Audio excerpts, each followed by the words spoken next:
recorded live at 4ZZZ Studios, Meanjin, Brisbane. On 102.1 FM. And broadcast across Australia on the Community Radio Network. You're listening to Zed Games. Zed Games brings you the best in gaming news, reviews, community and culture. Want to reach out? Share your hot take? Or do you just want to share your favourite game? Find us on socials at Zed Games AU.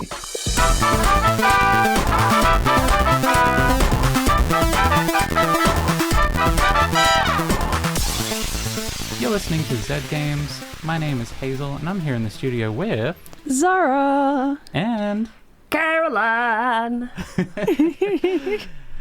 This is a show about video games. But how are the two of you? I'm going to be honest, I don't want to be here right now because I'd much rather be at home playing this certain video game. A certain video game. Oh, I wonder which video game it could be. It could, who knows? I mean... You might find out later in the show. Yeah, if you stay tuned. What about you, Caroline? How are you? I'm sleepy. Sleepy? Because you stayed up late playing video games? Yes, actually. Yes! Yes! What games? What have you been? I was playing Slime Rancher. One or two? The first one. The first one. I'm at the point where I could beat the game, but I'm just rearranging my ranches and rearranging all my plorts into different storage configurations, trying to find the most optimal one. Dude, I hate rearranging my plorts. Oh, it takes so long. So much effort. It's actually kind of my favorite thing. But I really like it, yeah. All my plorts, they're so unorganized, but like when I get to sit down and actually just get them all sorted, it's such a great feeling. Got to get your plorts in order. It's good because in the game, I'm so organized. In life, I am not. But through video games allow you to fulfill your fantasies. Your fantasy of being organized. Yes. Well, Zahra, have you been playing anything that is not top secret? That is not top secret? I'm still playing Pikmin Bloom. I almost called it Pikmin Bloom. Yes. I've after Zara's review last week, I downloaded it, and I've also been playing Pikmin Bloom. Yeah, we've been defeating mushrooms together. It's great. The Pikmin infection is spreading. Yes. Also, Solitaire.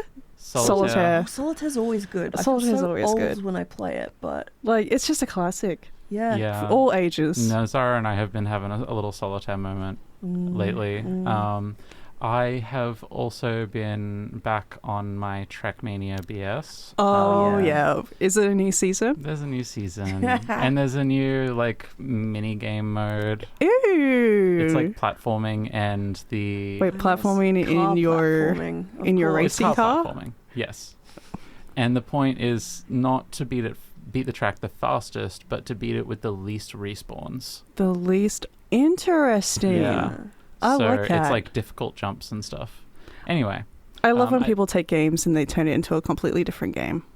Yeah. I think it's actually a really good revival of the old obstacle style from the... not the original game, but the game that I grew up with, which is Trackmania Nations Forever. It had this obstacle style of map, which was like acrobatics basically and like puzzles, but with giant jumps in your racing car.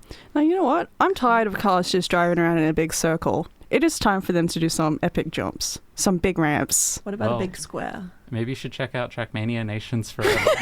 Maybe I should.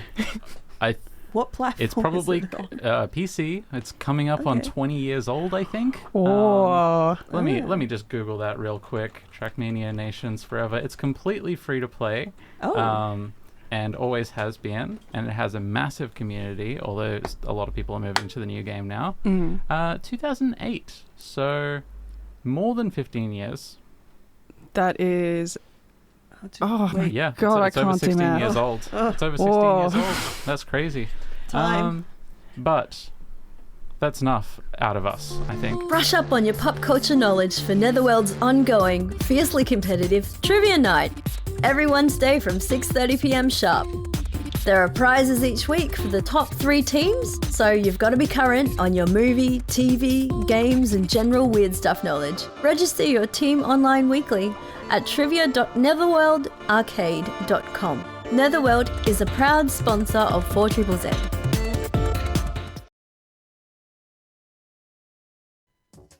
This week in gaming news, Silent Hill fans are not silent. The Silent Hill 2 remake has launched and the Wikipedia page had to be locked due to editors just stating lies like the game had received the worst reviews imaginable, despite receiving very positive reviews and otherwise vandalizing the page. The motivation? Unclear.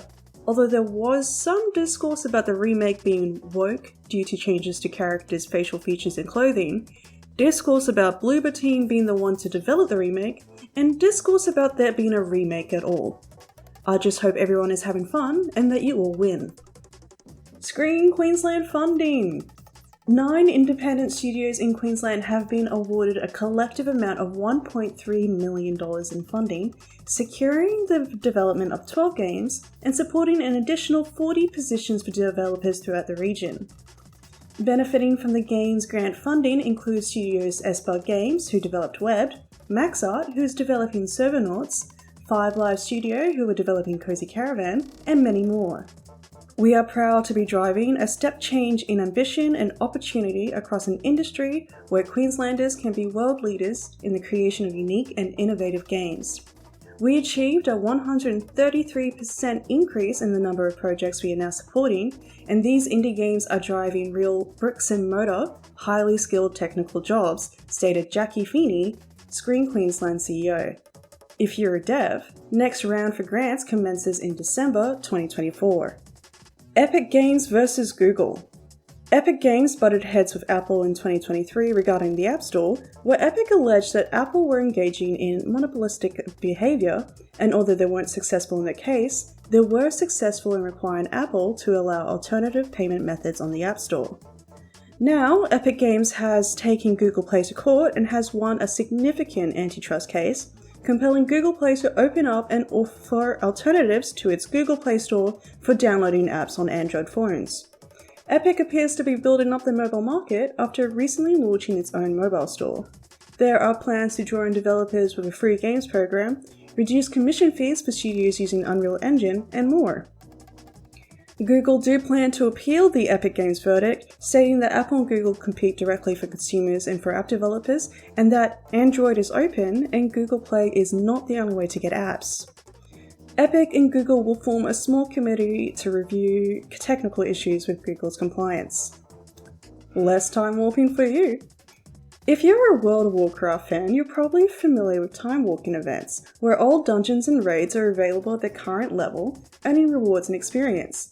As a recurring event, there is an array of mounts, toys, pets, badges, and time warped gear to earn. However, collecting the time warped badges necessary will be a bit more difficult, with the number of badges you earn being nerfed. With a quest that would have originally given you 500 badges, players can only expect that reward for their first character in their account. Subsequent characters will only earn 300 badges for the raid and 200 for the dungeon. Right before World of Warcraft's 20th anniversary event on October 22nd, fans aren't too happy. News nibbles! Paradox Interactive seems to be done with Vampire the Masquerade, according to Deputy CEO Matthias Leisure. It is not in our strategic direction to make this kind of game, so if Bloodlines 2, God willing, is successful, Bloodlines 3 will be done by someone else. We don't know that stuff, so we should probably let other people do it. The Shinobi series by Sega will be getting a film adaptation. The hack and slash games follow Joe Musashi, a ninja fighting evil, although plot details haven't been revealed.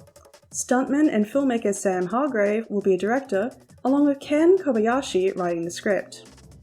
Red Dead Redemption will finally be on PC on the 29th of October. Barbie Horse Adventure fans, it will soon be your time. We ride at dawn. And now for some upcoming games. October 11th brings Dragon Ball Sparkling Zero for the PS5, Xbox and PC, Europa for the Switch, Metaphor ReFantazio for the PS5, Xbox and PC, Nick Jr. A Party Adventure for the PS5, Switch, Xbox and PC, Star Troopers Extermination for the PS5 and Xbox, Transformers Galactic Trials for the PS5, Switch, Xbox and PC, and Undisputed for the PS5, Xbox and PC.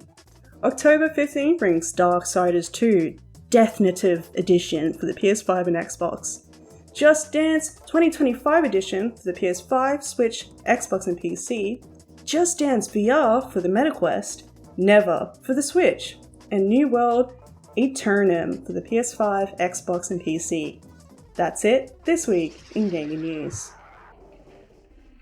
Thank you for the week in gaming news, Zahra. Thank you, are Zahra. listening to Zed Games. This is a show about video games, and our friend Paul, our co-host Paul, has pointed out that one thing was missing from that news. That is true. That is true. It was Nintendo's announcement of a smart alarm clock called Alarmo.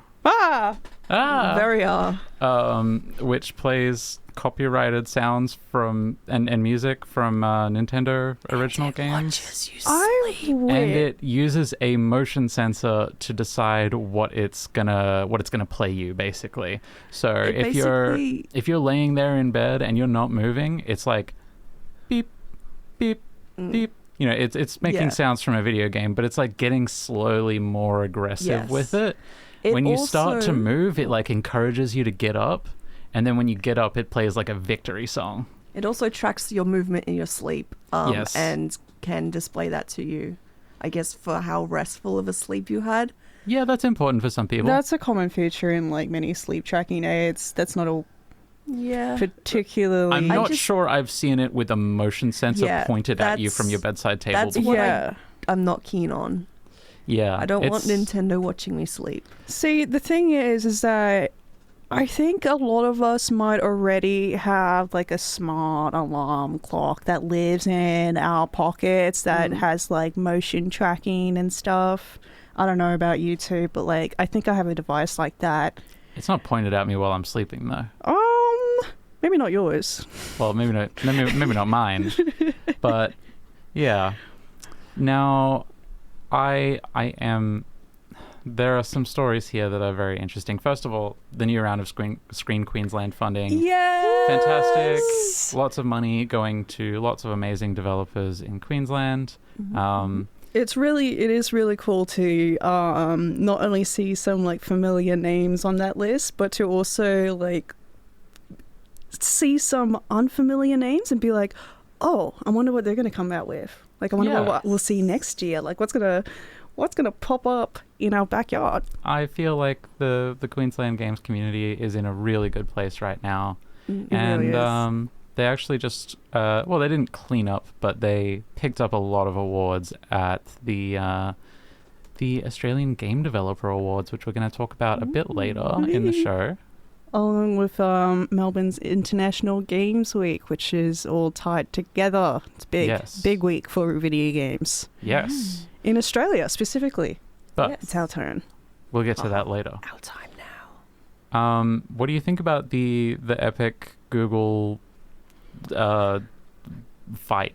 I don't even know what to call this. Well, it's nothing. I don't care, honestly. I really loved reading Google's little like, this is why we're going to appeal. And it's like, clearly we're not a monopoly because Apple is over there. And it's like, well, I mean... That's... No. Monopoly, yes, technically means one, but it's I do like the whole Android is open and Google Play is not the only way to get apps, which what is other like way can you get apps? you can install other app stores, and you know most Samsungs will come with like a Samsung store or something like that. No. It's just if you look up for an app, then the first one that's listed will be from the Google Play Store. Also, it's the one that comes pre-installed on every single Android phone, and the other ones, like if you want to install something third-party like F-Droid, which is an open source app repository that you can use as an app store on your phone, all of it's free and ad-free and non-commercial, you usually have to turn off security features of your phone to be able to do that. So it's not exactly encouraged to go and download another app store. Yeah. It's like, oh, you can go somewhere else to get your apps. But then they put like a big red sign that's like, do not go here. Yeah. It's a little scary. Yeah. The last thing I want to talk about before we go to another music break is Paradox Interactive saying it is not in our strategic direction to make Vampire the Masquerade Bloodlines 2 which, God, what a mouthful. I am a huge Vampire the Masquerade diehard, which you could probably tell by looking at me. But the fact that Bloodlines 2 is being made by Paradox, like, yeah, it is not in their strategic direction. This is the company that makes Cities Skylines and, like, Crusader Kings. Yeah, it's a bit. I don't know why they're making this, but like, massive props to them for being like, oh, maybe we weren't the ones to make this. Yeah, I respect that, and I just really love the if Bloodlines 2, God willing, is successful, like. I love the idea of just slipping in a God willing into a press release, just like that is about your upcoming product. It's not a good sign. It doesn't inspire confidence as a fan, to be honest. No, but look, it's honest, maybe too honest. Look, the first game barely worked and kind of looked like crap, but I loved it anyway. And that's enough of that. Zahra, I believe you got something for us. Prostagma? What? Vámonos. Huh? Woolaloo. Woolaloo. Well, Vej thema for. Oh, okay. Well, I guess it's time then. Here we go. Ja.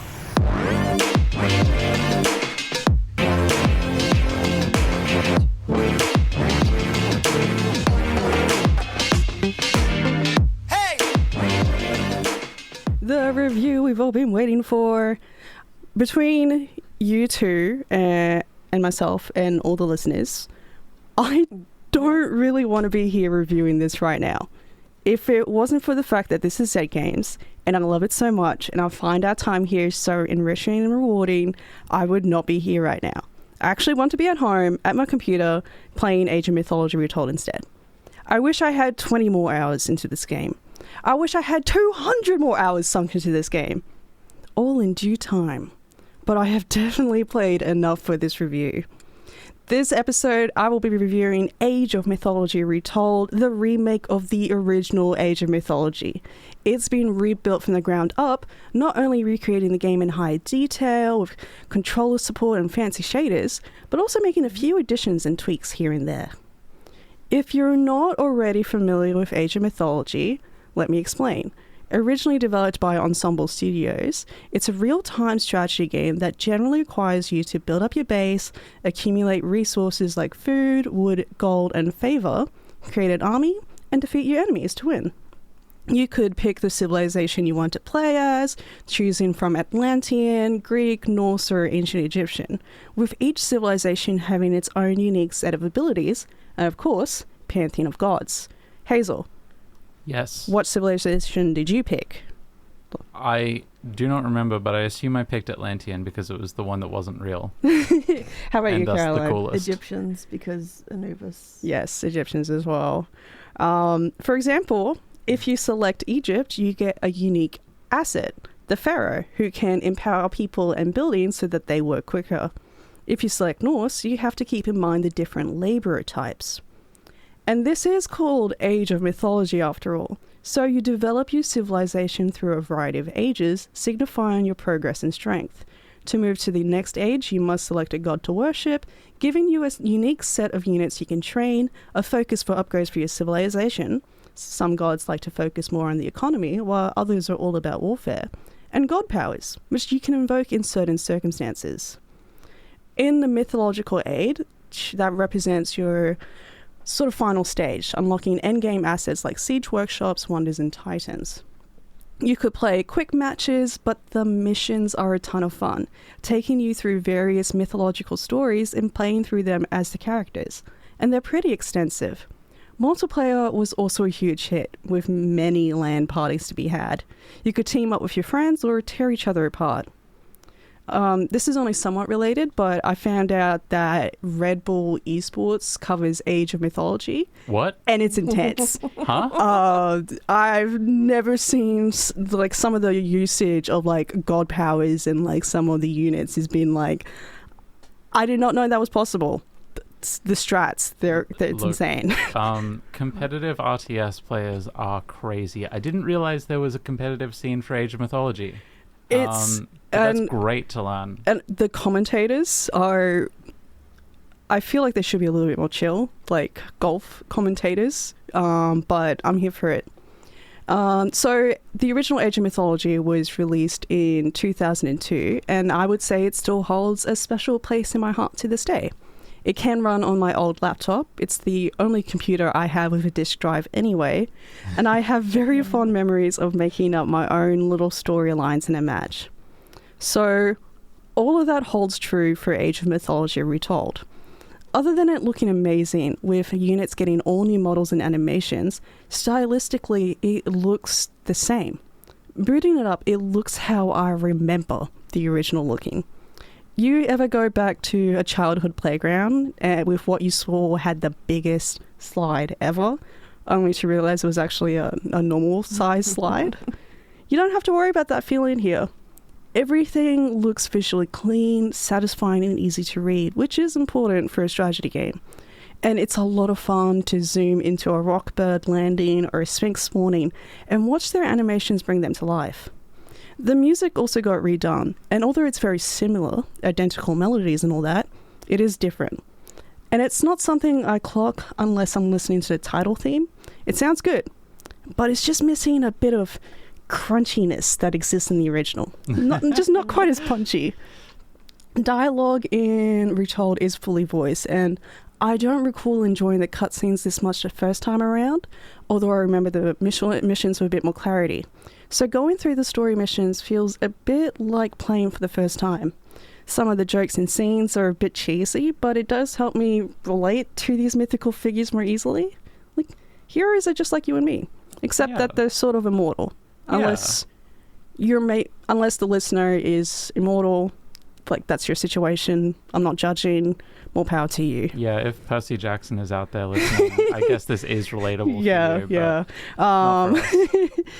If you played the original, do expect some gameplay differences, like a larger population cap, the ability to use god powers multiple times for a favor cost, and even the future addition of other civilizations in the pantheon, such as China.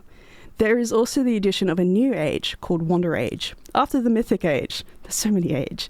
Complete with its own set of bonuses to look forward to. Multiplayer still exists, although it isn't possible to play through the missions together, which is a bummer. There are missions that already exist that would work really, really well for two factions to cooperate and work together. But don't worry, because the community has been working hard to deliver custom maps that solve that very problem. In conclusion, I want to go home to play more. Okay. Well, Bye. I'm sorry, but we do actually have to be here for another 20 minutes or so. Drats! I mean, yay! Zed Games is my favourite! It's your second favourite thing in the world behind Age of Mythology. Right now, in this moment, maybe. But that's okay. Well, that's all for Age of Mythology. Start them off. Vámonos. There isn't any, like, Wooloos in Age of Mythology. No. I forgot. Well, see, That's more of was- like an Age of Empires 2. It was Age of Empires 2 that is the one that everybody remembers because, well, one, it was the best game of the series. It's and sick. two, the Wololo thing was, that was the sound effect of a priest converting one of your units. I could have sworn that was in the first game. Or you converting an enemy. It might be in the first game as well. I don't remember that well. I just remember 2 really well. I played the first game so much growing up. But I don't think it would actually make too much sense to have the priest doing the Wololo thing in Age of Mythology because, like, the gods are literally real. Like, they're doing stuff. How are you going to convert somebody? Priests can do stuff too. Well, in Age of Mythology, there is a god power where you can just turn the enemy units into pigs. Yeah. So, But that's not like converting them to your religion. That's just converting your them religion to is being pigs. What if your religion is pig? I don't even know how to answer that. babe in the big temple, I guess. You know what? It's time for a break. So we are going to be listening to a couple of songs. You're listening to Zed Games at 4ZZZ. You're listening to Zed Games on 4ZZZ. Oi mate, you're listening to Zed Games at 4ZZZ. You're listening to Zed Games at 4ZZZ. You're listening to Zed Games at 4ZZZ. You're listening to Zed Games at 4ZZZ. You're listening to Zed Games at 4ZZZ. You're listening to Zed Games at 4ZZZ. You're listening to Zed Games at 4ZZZ. Got a bit carried away. You are listening to Zed Games on 4ZZZ. My name is Hazel, and I'm here in the studio with Zahra. and Caroline. and we are here to talk about Melbourne International Games Week, the Australian Game Developer Awards, and even PAX. That's right, PAX. You've all heard of PAX, that giant thing that happens in Melbourne every year? Yeah. I've heard of PAX. It's spelled PAX. Yeah. PAX. Yep. Do you know what PAX stands for? I actually don't. Penny Arcade Expo. Yeah. Oh, that's It's actually cute. started by the Penny Arcade webcomic guys. Oh my, Yeah. that's beautiful. Oh, I love that. Anyway, no comment on whether Penny Arcade is good or not from me. But before PAX every year, there is actually another thing, Melbourne International Games Week, which is a huge week of industry events leading up to PAX. And that has just happened and culminated. Well, it's actually not quite over yet, but culminated with the Australian Game Developer Awards. Da, da, da. That's right. Presented by the Interactive Games and Entertainment Association.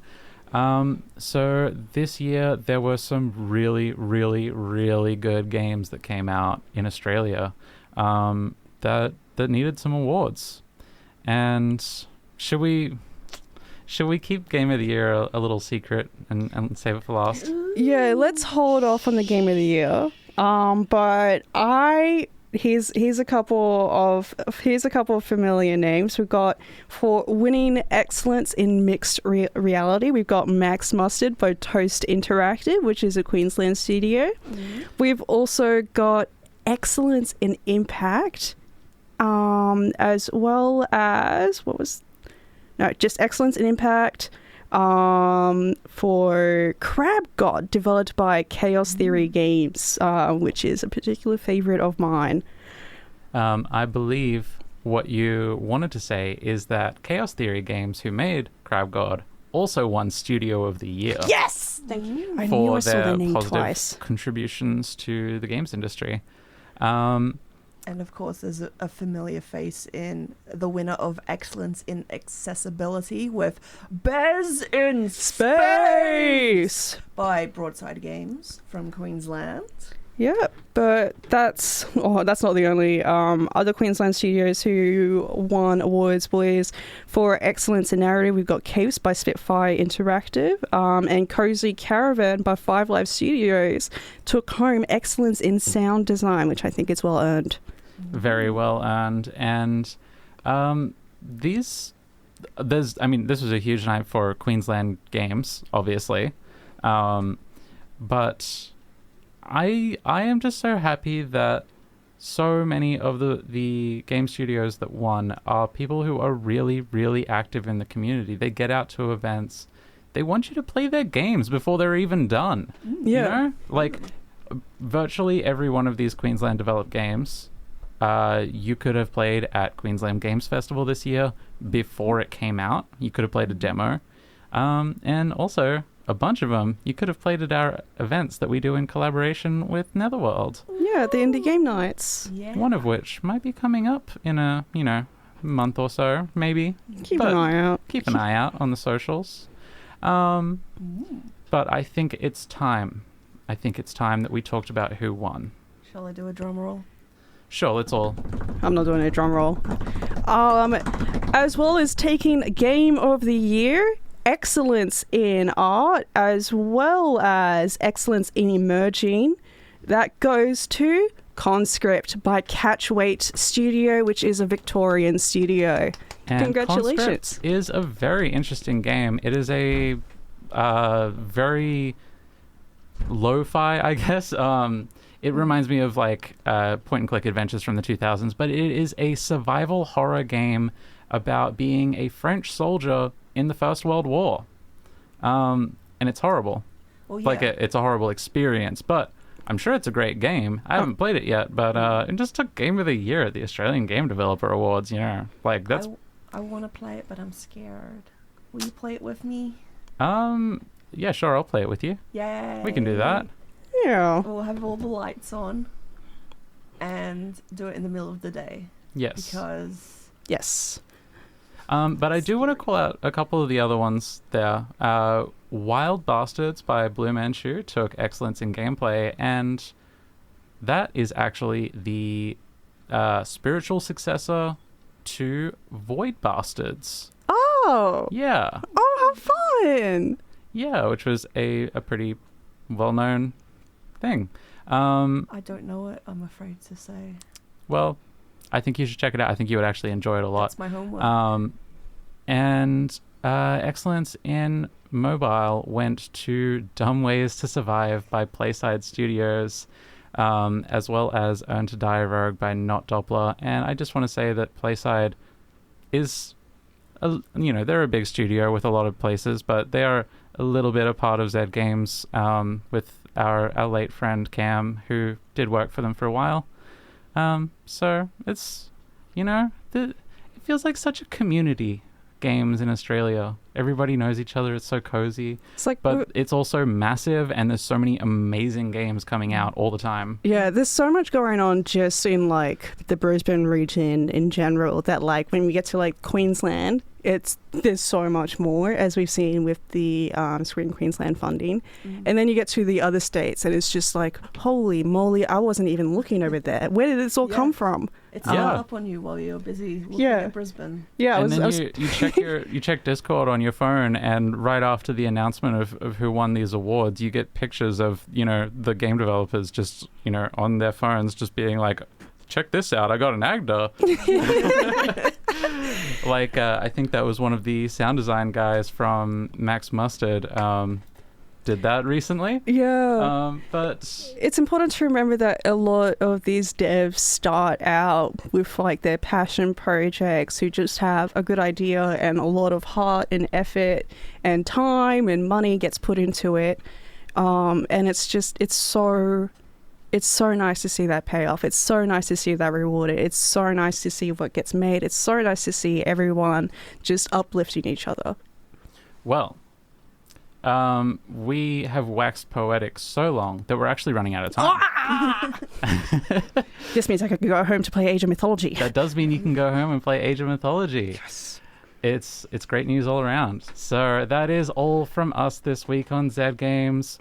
We love you so much. Thank you for listening, and we will see you next week. See ya! Bye! Goodbye! Love you! Thanks for listening to Zed Games. If you'd like to listen to more, you can find us on the Community Radio Plus app, or find us on socials at ZED Games AU. See you next time!